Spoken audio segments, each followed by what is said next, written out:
Mike Fessinger here with a little pre-show message. Don't worry, I'm only going to take like 2 minutes of your time. Famous last words. Look, first and foremost, I want to say thank you for listening. Bill, Brad, Chris, Donnie, and I are honored and frankly pleasantly surprised that there appear to be more than a few of you who are both listening to and sticking with our little podcast.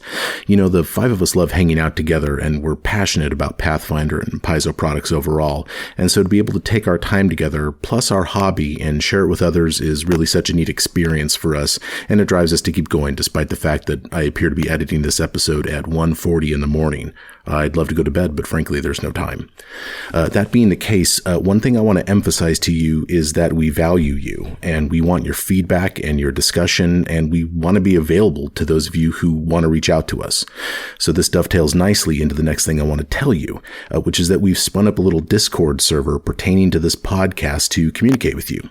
Chris, the techiest of the five of us, is going to put the Discord info in the episode thingy-ding info section below. I'm glad he's around because I don't know how to do anything like that. Anyway, those of you who have played Alcat's excellent Kingmaker computer game, or even simply ran the first edition of the module, you know that NPCs are a huge part of the game and integral to eventually ruling a kingdom. And I love the NPCs detailed within the companion guide, but I want more of them. So that leads me to this. I'd love to give early listeners of this podcast an opportunity to create an NPC that will appear in the game with us. Yeah, that's right. So if you're interested in building out a character and then donating that character to the Zero Check, please do so, and then slide up into my Discord DMs and send me the character sheet and the backstory. If I decide to implement your NPC, I'll get in touch with you for further discussion, to get proper permission and stuff, and then we'll give you a shout out when your NPC enters the game. Okay, so that's it for me. Look, whether you're listening to us during your morning commute or you're chilling with our podcast at night, please know that we're grateful for the opportunity to share our game with you. So thank you. Now, without anything further, please enjoy this week's episode of The Zero Check.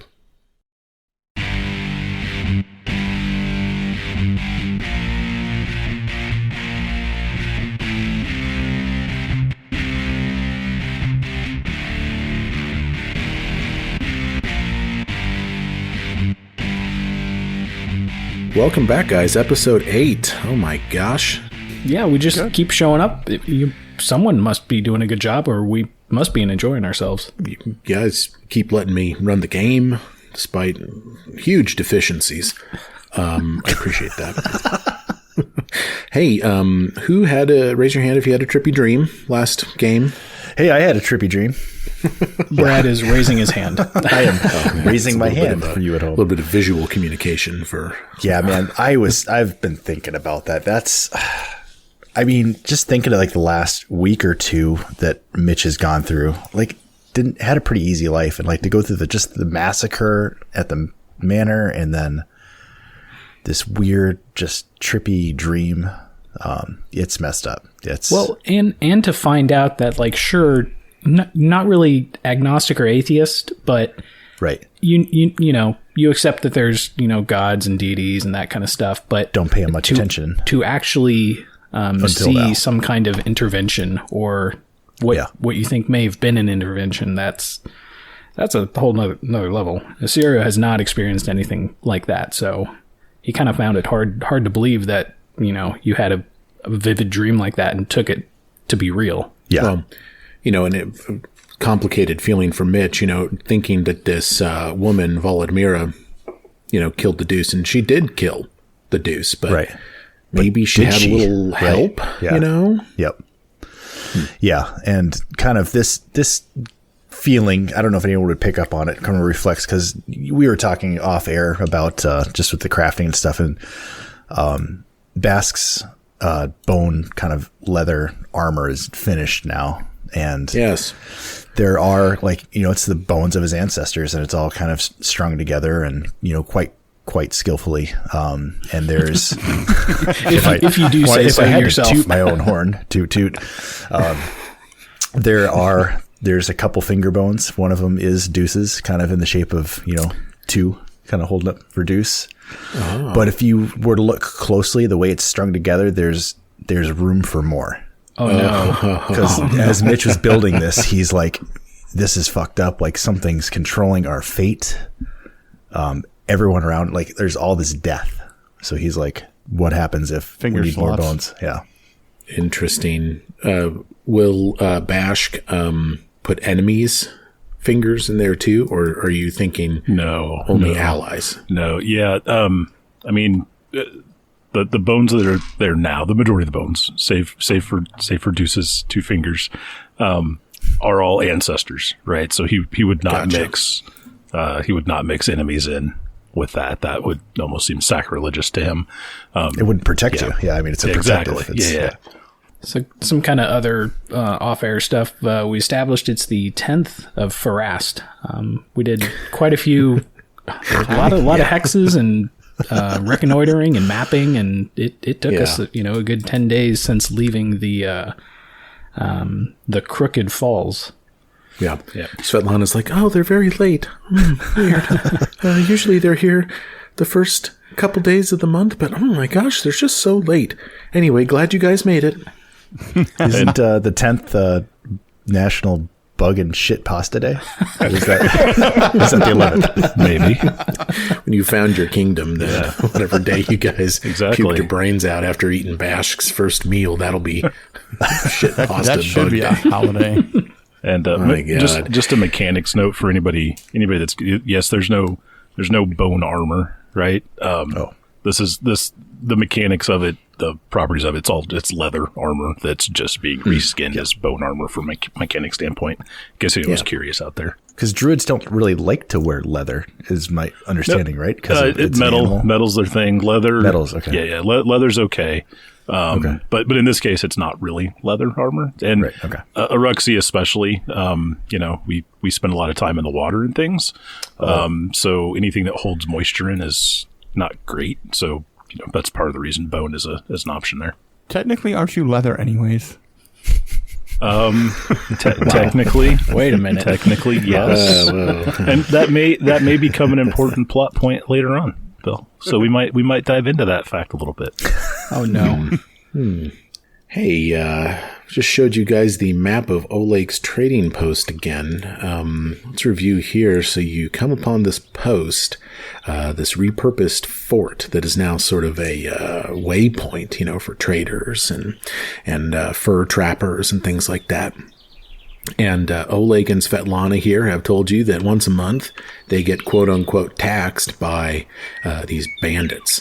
They come, every first week or two, I guess. And you guys have decided to ambush the bandits by hiding in and around this trade post. You took the steam trolley, parked it around the back, and hey, time to talk about NPCs a little bit. Now, I know there's like 8 of you guys here, but we have discussed sort of contrived reasons why maybe you're not going to be using all of these NPCs. So again, you can pick one to use, and I'm happy to let you guys do whatever.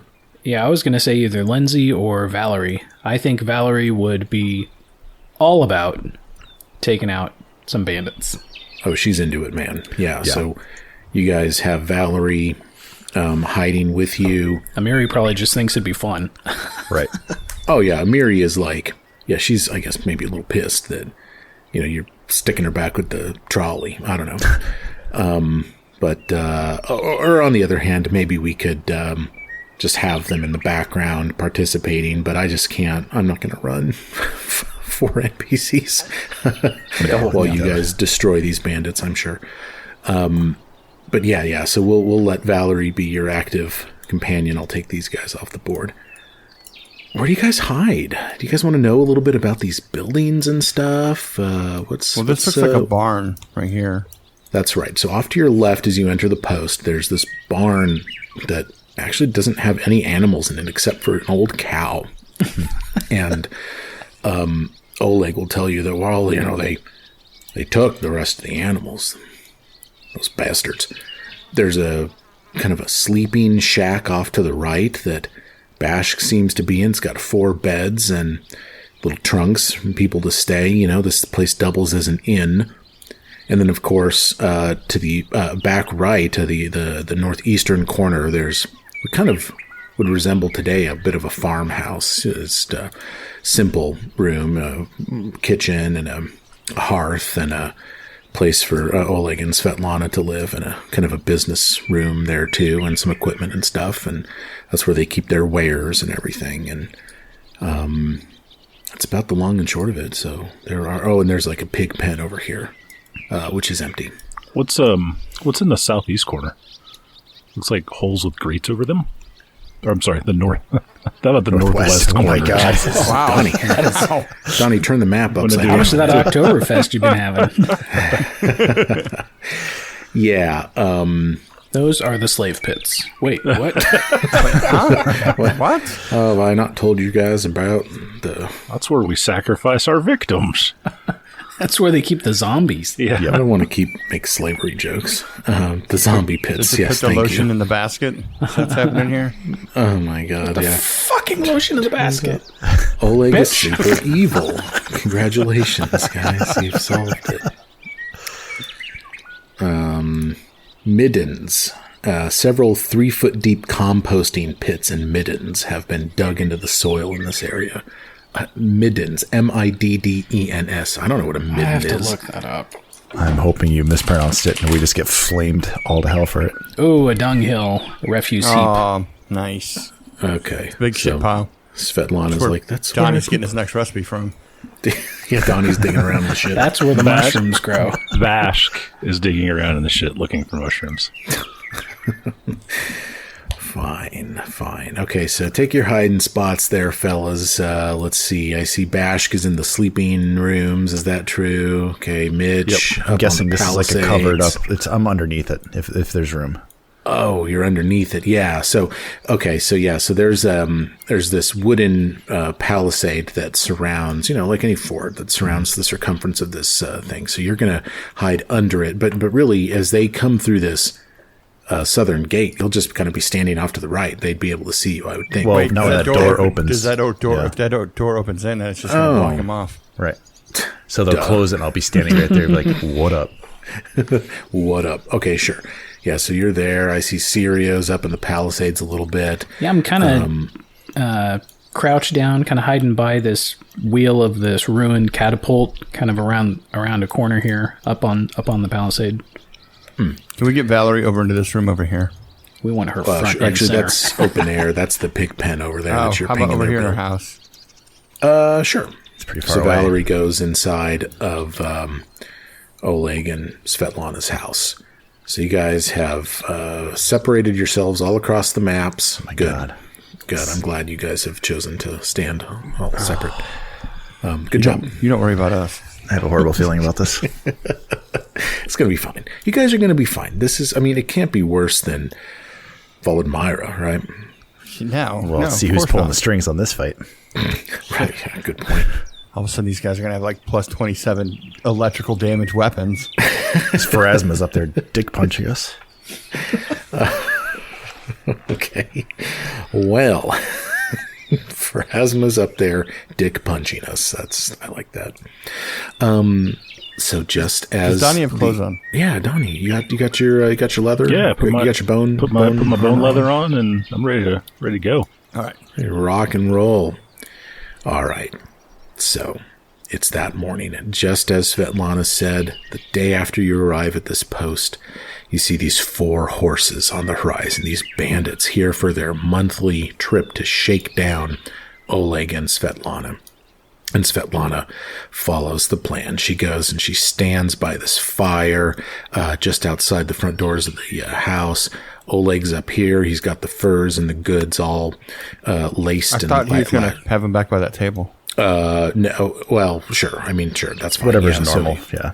yeah, normally, yeah, he'd be kind of in the center. Chris area. asked him to stand back by those tables just so we could lure him in. Oh, okay. This would be a little more different than normal, but that's okay. It should probably be fine. These bandits won't know what's going on. They're stupid, right? They think these people are subjugated, so it doesn't matter. Yeah. So they enter. And here's what you see. You see 4 individuals, 3 men and a woman. Definitely the first guy who's leading seems to be the quote asshole who It's kind of the belligerent guy, maybe the second in command or something, you think, because you recall that there was a woman with sickles that seemed to be in charge. And he's got 3 bandits with him. The female bandit with him doesn't appear to be the leader that they describe. So she just looks like she's more like rank and file. And he walks in, this leader. He walks up to Oleg. And he's got this composite short bow in his hand. And he's got this arrow in his other hand. And he looks like he's about ready to knock the arrow. And Oleg is like, "Haps, good to see you again." And this person who he's referred to as Haps is like, "Hey, Oleg, you got my shit?" And Oleg's like, yeah, I got it. Here, come on. And they begin this transfer. And it seems to kind of be going pretty routine. Svetlana's standing there. She's kind of looking around. And Oleg is, we'll say they're kind of oriented this way with these 3 bandits back here. And that's what you guys see. What do you do? Or do you do anything? Well, I'm going to do something. I don't know what I'm going to do. Do you guys want to do it? Let's fucking do it. All right. Did you guys discuss a signal or anything, or get him? No. Nope. No, we can all see what's going on. So the minute one of us walks out, we're all going to do something. Yeah, Mitch is going to walk towards to try to cut them off from the door.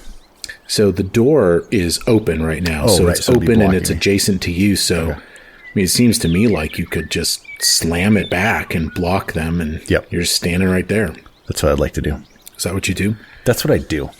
That's what you do. Yes. My God. Cue the battle music. I don't know what happens. I don't know what music we're going to use, but roll for initiative, everybody. They get a chance to notice this door slamming behind them. So, these are going to be perception-based initiative checks. Or if you think there's a more appropriate skill for you to use for your initiative, let me know, and you can do whatever you want to do. Yep. If you want to use stealth, for example, you can use stealth in place of perception. Ooh, I'm going to use stealth too. Bashk Trand, what'd you get? A 9. Coming in hot. Sirio Xavier Sertova. 22 stealth. Whoa. Attaboy. Mitchell. Natural 20 on the die, 23. Oh my God. Nice. Oh man. And Dre Colmay. I also have a 23 with a stealth check. Whoa, you guys rolling out of your minds. By the rules, you and Mitch can decide amongst the 2 of you who will go first. I feel like since Mitch is standing there face to face with him, he should probably have the opportunity to defend himself. I'll gladly take that. Mitch, it is your turn. All right. I'm going to, this is all based on surprise, kind of shock and awe, so I'm not even going to overcharge. I'm going to move up to Bandit C. That's with 1 action. Second action, I'm going to do a little inventor trick called Tamper. Tamper? Tamper. What is this? I'll read this to you. This is, you tamper with a foe's weapon or armor using a free hand. Choose either a weapon held by the enemy in your reach or a suit of armor worn by an enemy in your reach. Attempt a crafting check against the enemy's reflex DC. What? Are you going to pull this guy's pants down or something? Basically, it's what happened to, Bashk. It's, if it's a success, if it's the armor, you hamper the enemy's movement, making the enemy flat-footed and inflicting a negative 10-foot penalty to its speed. Wow. If it's a weapon, you give it a negative 2 circumstance penalty to attacks. Whoa. Yep. I mean, that's like a legit debuff. And yes. It keys off of a crafting check? It is a crafting check, and it's a manipulate, and it is not an attack, so it does not add up on So you got the sword in one hand, and you got the buckler strapped to your forearm, but you got a free left hand to do this. Yep. Interesting. So here's the crafting check. That is a 15 total. Well, let's see. Against reflex DC. Oh, it's okay. So it's against the reflex Yes. DC. Okay, let me find that. Is that kind of like when you undo a bra with one hand, Brad? You just reach over and like, bam. So basically, he eyes up the armor, finds like a weak point in it, and reaches over and just snaps the bra clasp. It's a failure. He draws his belt away and he's like, "Excuse me." I'll just grin and say, I had to try, and then I'll swing my sword at him. Yeah, I'll just give it a shot. You never know until you know. That is a 20 total. That'll hit. All right. Wasn't expecting to actually hit anything today. Let me get my hit dice out. We come prepared here at We the zero are check. so ready for this. 1d8 plus 3. That is 7 damage. 7 damage. I mean, you nearly killed a man, but he's still alive. Okay, that's going to take us to Drake Holmay. So Dre's going to step forward to where he's just behind the half door with his bow, and he's going to hunt prey on Haps and then fire. Oh, no. It's 23. 23? Yeah. Yeah, that's, we call that a hit here in the Stolen Lands. 2d8. Oh my god, what? Well, Yeah, wait, what's that? So that a short bow? No, it's a longbow. It's a long bow. Oh no. So D8 from the long bow and a D8 from the precision. Yeah. Holy shit. 2D8 on a bow. What? You're about to kill Haps here. So that's 2d8. I don't have a plus to that. So that's only 11 damage. Oh. 11 damage. Okay. Yeah, so you lodge that in his, like, back somehow, as his, or kind of in his shoulder. I would think in the rib cage, like, because he's coming out the side. So it's like just like kind of in the rib cage a little bit. Oh my god, this is like a fantastic ambush. Okay, wow. And it's Sirio's turn. You guys have run the tables on initiative. And the sad part is that I had some high rolls too, but my mods are not as high as yours. Yeah, so Sirio's going to peek from around this corner here, and in the second range increment, going to Electric Arc at this guy with the B on his name. Oh. Is that the chick? Does that give me a bonus to the reflex save, I guess? Is that what I wonder if that's even possible. The second range increment. I think it might not be because of the whole arcing. Okay. I'll produce flame against B. Okay, yeah. I think it's a -1 penalty or -2 penalty. I don't know. Whatever. I don't care. 14 total. 14 total versus B. For flat-footed. So, and you used stealth. Okay, so I think it's only if you're a rogue does a stealth-based initiative trigger flat-footed on the part of the combatant. So I think that would just be against... Would I need to hide again? Did you do a hide check at the beginning of your turn? No, I used stealth. As your initiative. Mm-hmm. Okay, that's one... Because I was hiding. Yeah, so I think it's just the rogues that have the ability to, when they use stealth for initiative, the combatant is flat-footed as to them.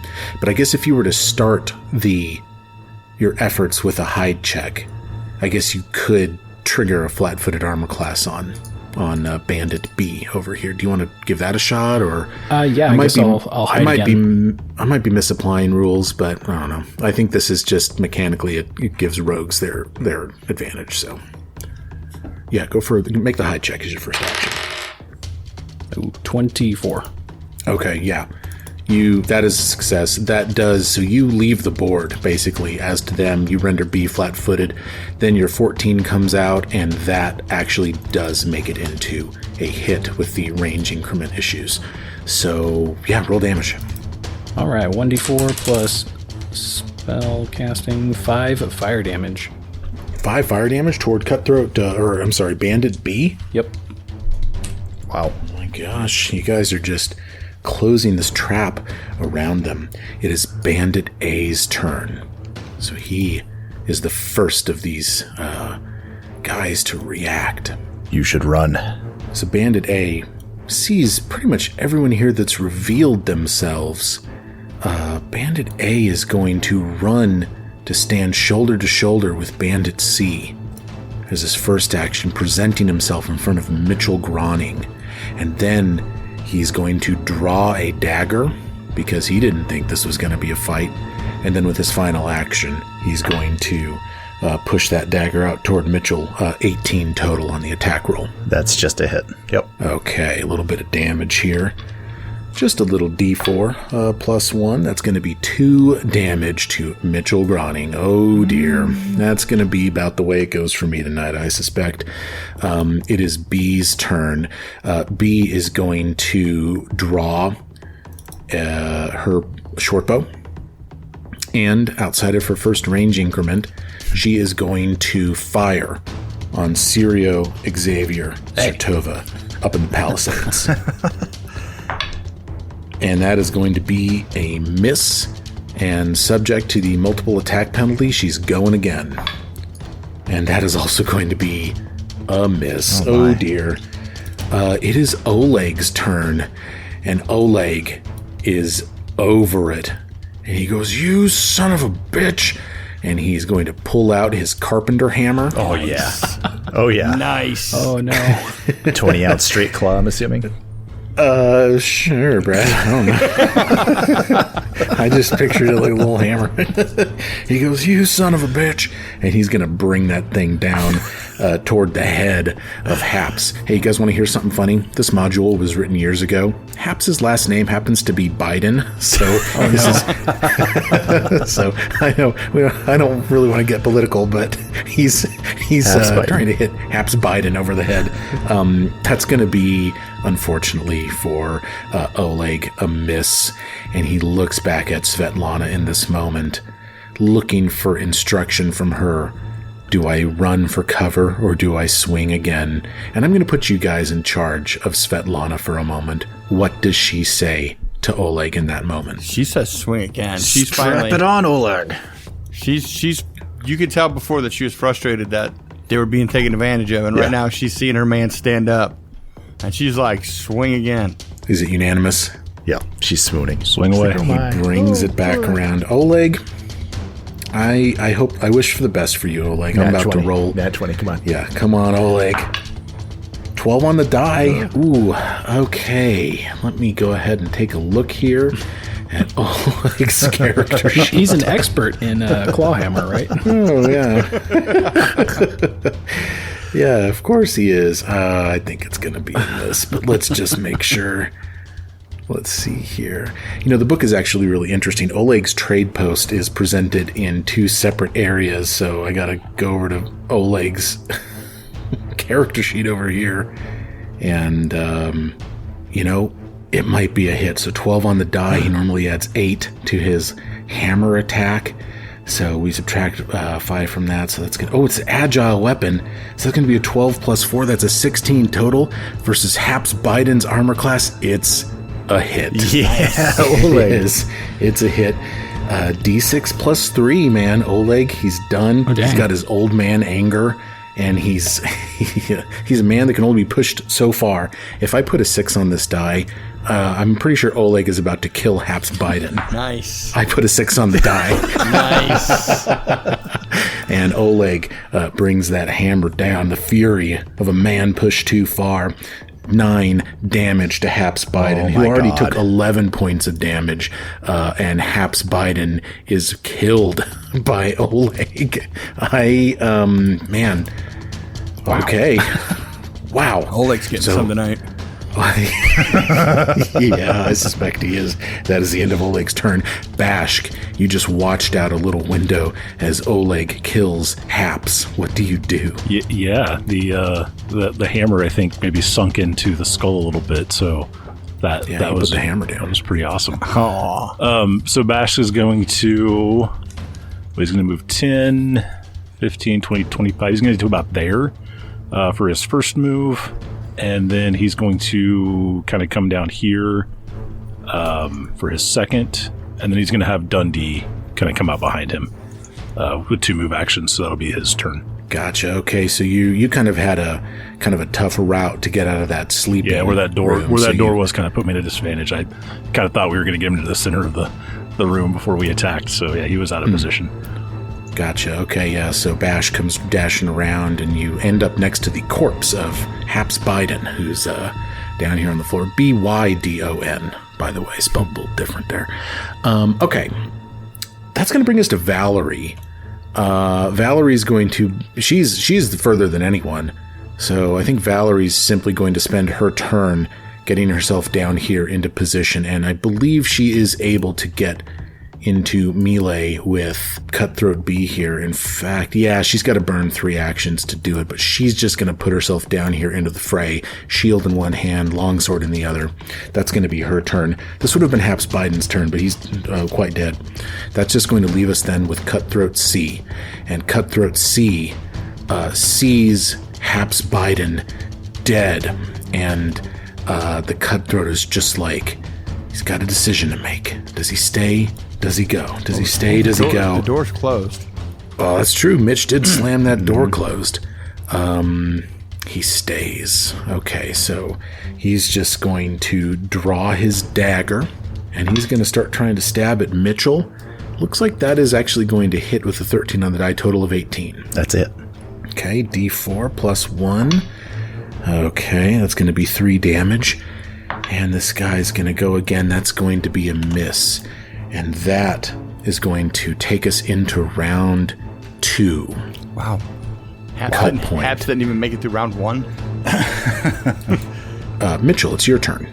Oh man, I can't avoid this. So I've got 2 of these little bandits in front of me, and there's a little bit of space between one of them and this. There was plinking arrows at Sirio. Yeah. She tried to shoot me. Bandit B. So they're all kind of grouped together. I think you guys know where I'm going with this. It looks like I can kind of sneak behind C in the building. So I'm going to take a chance these guys don't have attack of opportunity, and we're going to find out pretty quickly if we do. So I'm going to try to move in a position around them. Yeah, no reaction. All right. And my last 2 actions, I'm going to explode. Okay. That's going to deal 2d6 damage. A 5-foot enemy. So you're in range of bandits A, B, and C. That is correct. And I know C is hurting already, so... Yeah. All right. 2d6. Go south 1 more square just so you don't tag. Oh, Valerie. Yeah. Oh, Valerie. Yeah. Yeah, if I haven't gotten swung at, yeah. That wouldn't... Yeah, you can do that. I'd probably lose an influence point with that, wouldn't I? Might set the door on fire. Here we go. 4 damage. 4 damage? 4 damage.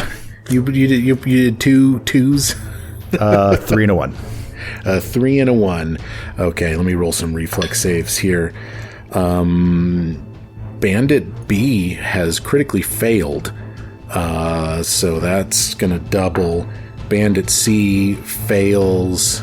Bandit A critically succeeds with a natural 20.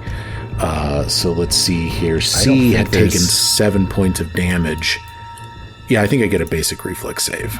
Either they don't... Yeah, if it's a fail, then they take it. If they make it, they don't take any damage at all, from what I'm reading. I think on success, it's half damage, fail full, crit fail double, and crit success none, I believe.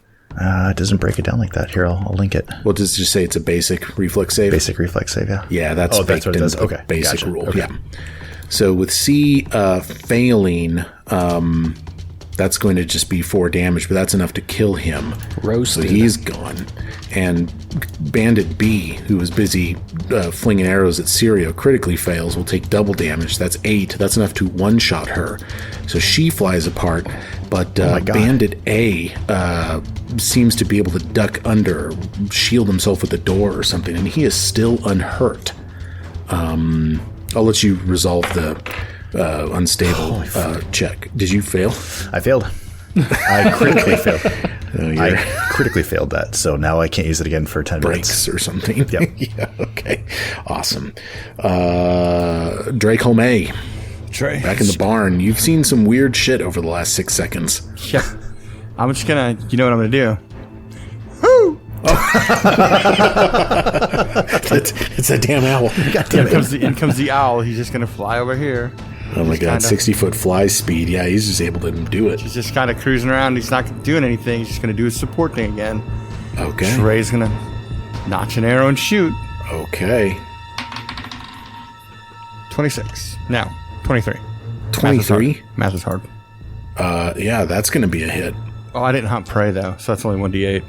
Oh, you'd have that second action though if you wanted to insert that in before the attack roll, I'm fine with that. So 2d8 plus one persistent bleed damage, and he's dazzled. Oh my god. I mean, I think it might be over. So that's an 8. Oh, no.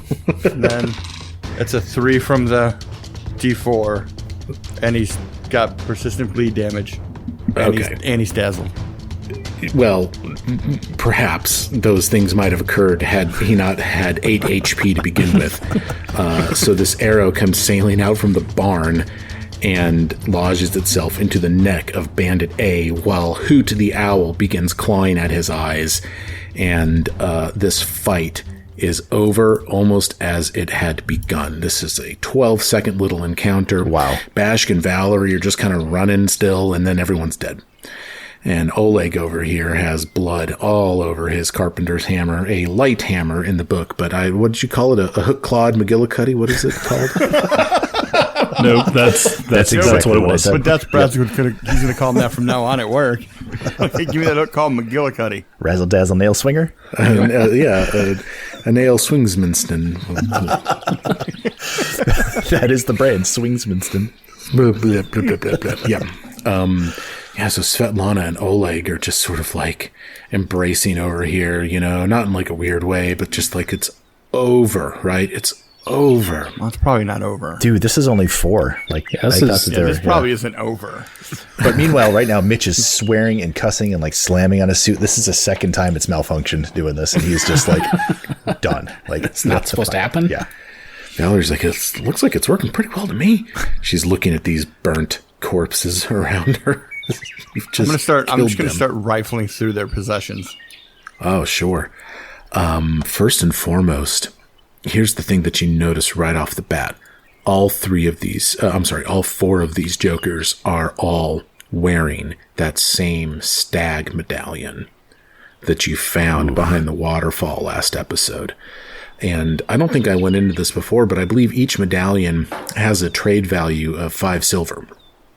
And so you have 5 of these now. So just keep track of those. Otherwise, let's see. Haps was carrying a composite short bow. He's got...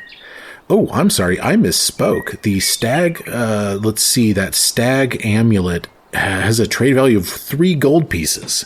So, sorry, guys. That's 15 gold pieces worth of stuff. Wow. Okay, so you've got this composite longbow. He carries a dagger, leather armor. He's got that silver amulet. He's got 15 silver pieces separate and apart from the medallion. These bandits, let's see, they carry 4 silver pieces each, and they also, again, carry the amulet and short bow, leather armor, dagger, just standard gear. So, pretty nice little haul for you guys. But yeah, man, they are all dead. And I guess their horses that they rode in on are going in that barn. Yeah, well, they're back here. And like Svetlana runs out and she's like, "Oh, Blanchy, those are our horses." Rudolph. Jim Bob. And and then she sees the last one over there. She goes, "Oh, it's Harambe." And she takes them in. Is that not okay? Never forget. It's too soon. Never forget. Is that not? I don't know. I felt a little weird energy around that. Yeah, those are their horses, and they're very thankful. And Oleg is just like, I don't know how to thank you fellas for. Can we put their heads on pikes on each corner of the outpost? Svetlana's like, fuck no. Mitch is like, dude, just want to send a message. You've been reading too many books, kid.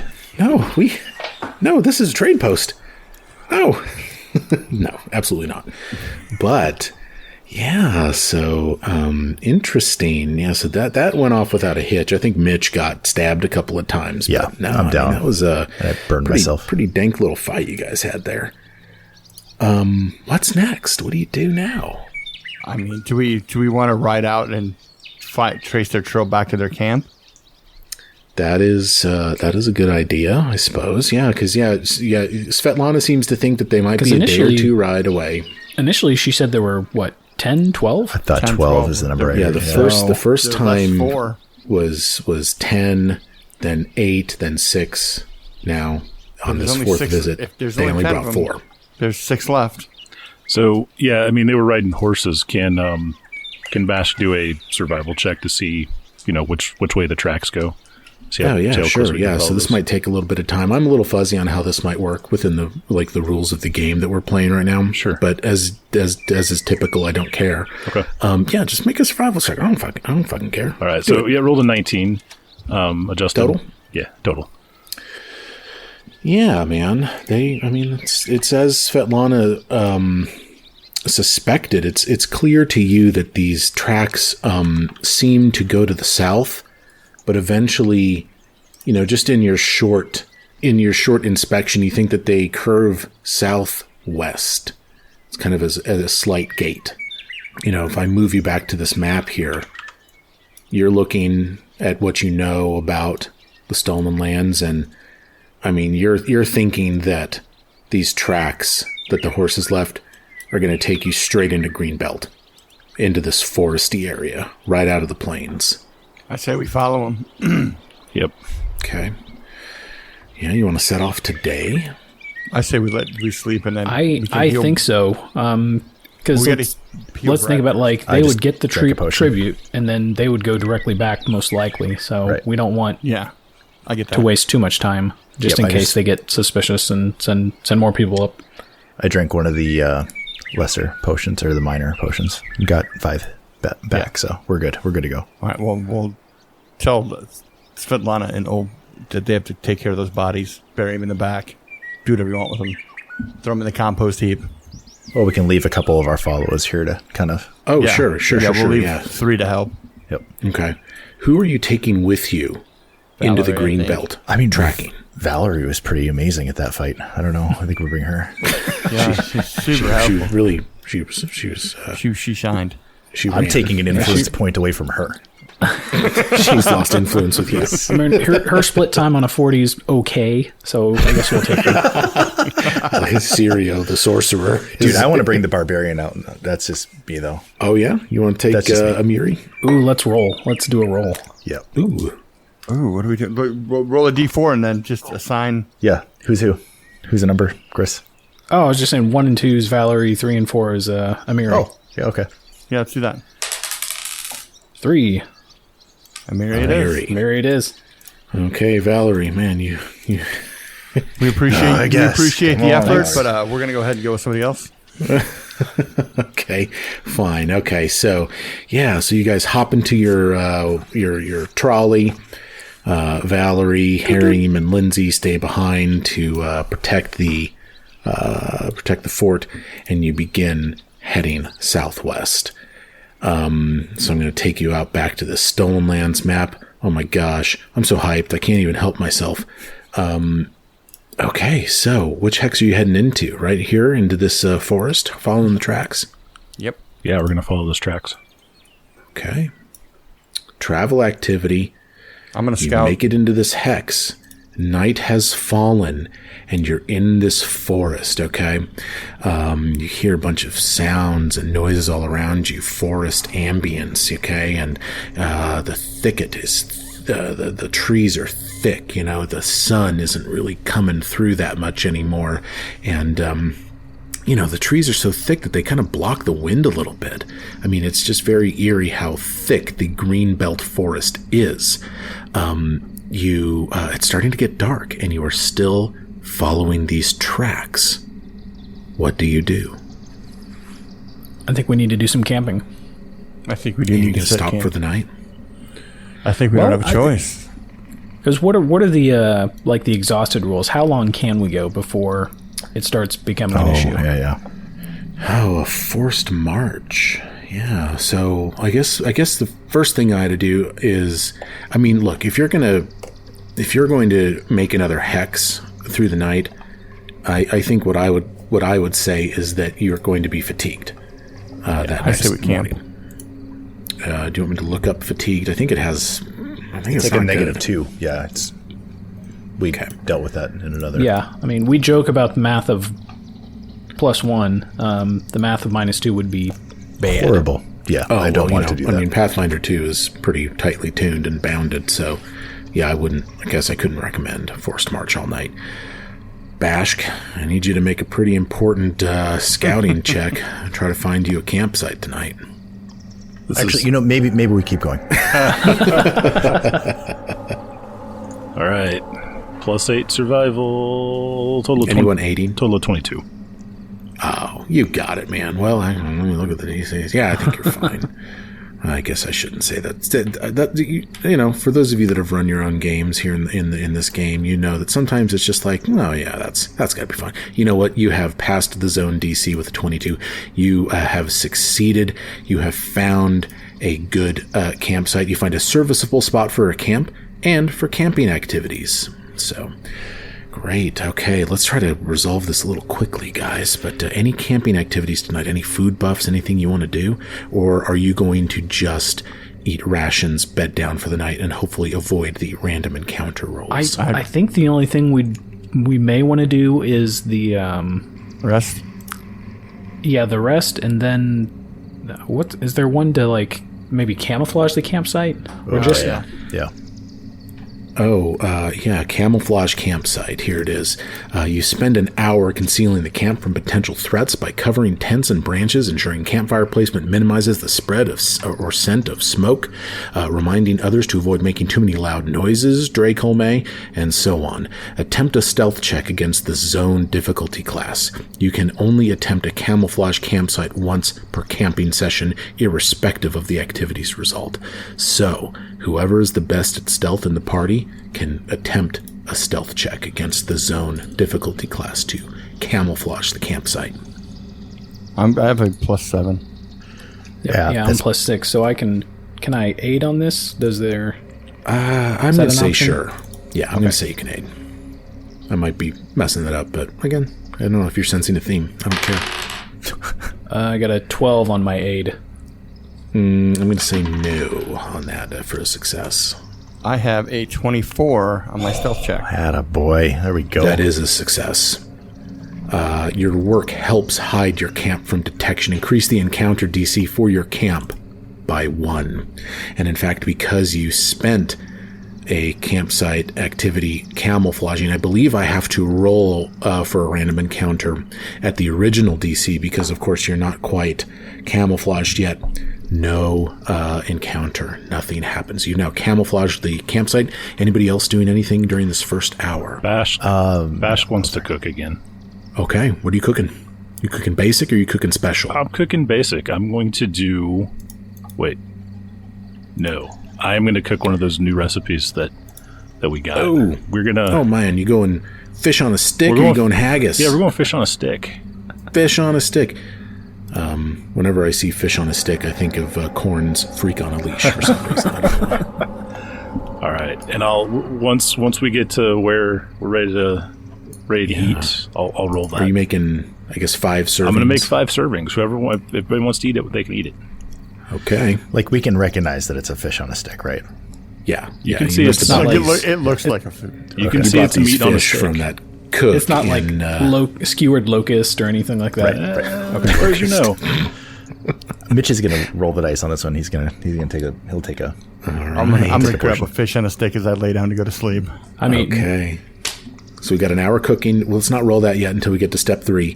Sirio and Mitch, any camping activities in this first hour? No. Sirio that's aided. me. That's right. So Mitch. I am not going to. I think we're on the pursuit right now, and I don't want to get ambushed, and I don't want to take any chances of making any noise or flashing lights while I'm working. So no. All right. So you have passed your random encounter check for this first hour. Are we going into a second hour of camping activities? No. Nope. Let's eat. Okay. Yeah. Let's move on to step 3 of camping. Then let's get that. I'm hungry. Let's get that prep check, survival check from Bash on the fish on a stick, DC 19 survival check. Damn, 16.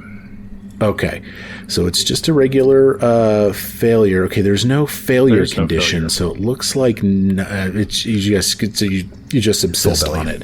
Yep. So it's full belly. It's like eating a fillet of fish from McDonald's. Yeah, it's very bland. Did you put any seasoning on this? Like, I was going to add mushrooms, but I didn't. You're welcome. Okay. All right. So You get up the next morning, uneventful. The watch was fine. You do your preparations, and you begin moving. Now, you know that the Traxes... The Traxes... What is this? What do you, Gollum? I don't know. The Traxes. It's a little late right now. You know the tracks continue to the southwest. Where do you go? Southwest. The southwest? Southwest. Okay. Yeah, so you go into this next hex. Now, let me just see something here. Yeah. How many days have we been traveling? Travel journal. This is the 11th. I know. I was like, good. Okay. So, you're continuing to follow these tracks. No need to reconnoiter. You see where you're going. As you begin to get closer, deeper into this forest, you come across a brook, okay, that's leading down this way. And you begin to follow that brook. And as you look up this hill, you see that there are multiple campfires. No attempt to conceal them, smoke wafting up into the air. What do you do? What does the smoke smell like? Can we smell it? It smells like crime. I don't know. It's just like crime. Jesus. Yeah, you're not close enough to smell the smoke. No, okay, like is it wood smoke or are they burning something else? Right. Are they burning bodies or are they burning for cooking? I never did Boy Scouts. You can smell the smoke. Yeah, sure. It smells like you guys are tricking me. It smells like campfire. I mean, it's not burning trees or anything. It's like, it looks like campfire smoke. It's unmistakable. Criminal campfire smoke. So it's an evil campfire smoke. It's an evil smoke. Detect alignment. Here, yeah. Detect alignment on the smoke. It's evil. So they're up a hill? Yeah, they're up a hill. Okay. I don't have... I was going to say we could stealth up. I don't have stealth. So it would probably not work out well. I've got some stealth, but if I fail or am seen... Yeah. I'm very... I'd squish. So. Sure. I have a +4 stealth. I have a +7 stealth. I can go. Yeah. I'll go. Go reconnoiter. You want to check out up there and then report back? Yeah. You're going to reconnoiter a little bit over here. Go recon. We need a call if things go south. There we go. I was fishing for it and I got it. You're just gonna you'll just see a big white owl hightailing it away from me. Okay. All right, so Dre Colmay, I need you to make a stealth check, please, right now. That is a 15. 15 total adjusted? Yep. Okay. Interesting. Very interesting. Huh. Oh, there's a map. There's a map. Dre, you come up the hill quietly. Well, is it Dry or Dre? Dry. Bill's been saying Dre. I've been saying Dre. Bill, what is it? It's dry.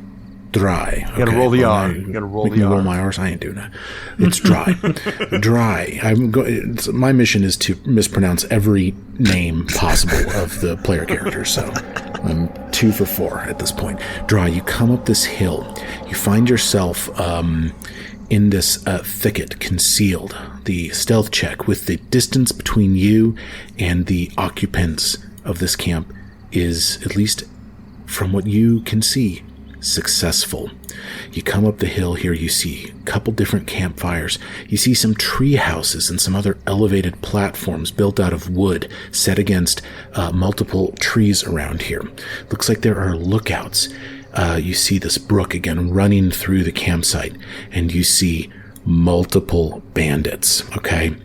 They're all milling around. They're all doing your thing. You watch for a moment, and a woman with 2 sickles, as was described to you, perhaps the leader of this bandit encampment, begins to walk around as well. And she begins walking closer to you. She's getting closer and closer. And you just know if she gets any closer, she's going to see you. Let's find out what happens next week. Have a good night, fellas. No way. Yeah. Brad, if you'd have been paying attention to the audacity,